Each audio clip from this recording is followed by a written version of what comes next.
Welcome back to my channel. আশা করি সবাই ভালো আছেন। আজ আমি আপনাদেরকে যে ভিডিওটা দিচ্ছি এটা একটা কুফরি কিতাবের 111 নম্বর নকশা। এই বইটা যার কাছে আছে সে আশা করি বুঝতে পারছে এটা তালাক বা বিচ্ছেদের 3টা নকশা দেওয়া হবে, তার মধ্যে এটা একটা, যেটা দিয়ে তালাক বা বিচ্ছেদ করা যায়। স্বামী স্ত্রীর বিচ্ছেদ করতে পারবেন, প্রেমিক প্রেমিকার বিচ্ছেদ করতে পারবেন, বা ভাইয়ে বইয়েও করতে পারেন, ভাইয়ে বোনেও করতে পারেন। স্বামী স্ত্রীর মধ্যে করলে তাদের ডিভোর্স হয়ে যাবে বা তালাক হয়ে যাবে। অন্যায়ভাবে প্রয়োগ করা সম্পূর্ণরূপে নিষিদ্ধ। পুরো ভিডিওটা সবাই না টেনে শেষ পর্যন্ত দেখুন।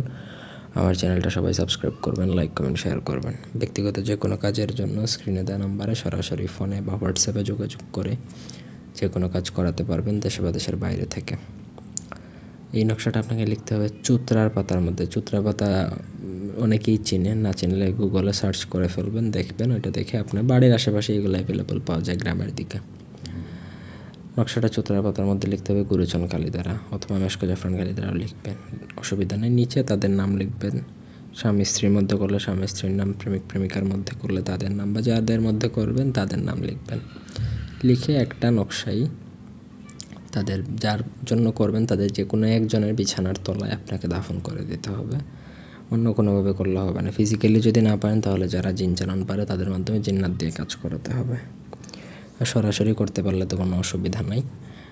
করতে পারলেই বেশ, কাহিনী শেষ। তাদের ভালোবাসা নষ্ট হয়ে যাবে এবং একটা সময় তাদের ছাড়াছাড়ি হবে। তো স্বামী স্ত্রী হলে তাদের ছাড়াছাড়ি হবে। যদি তারা প্রেমিক প্রেমিকা হয় তাহলে একজন আরেকজনের মুখ দেখতে পারবে না, লাইফ টাইমের জন্য ব্রেকআপ হয়ে যাবে। ভাইয়ে ভাইয়ে করলে কোনাকুনি শত্রুতা হবে।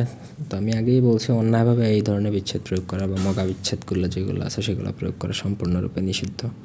আপনি অপারগ হলে প্রয়োগ করতে পারেন বা বাধ্য হলে এটা প্রয়োগ করতে পারবেন। ধন্যবাদ।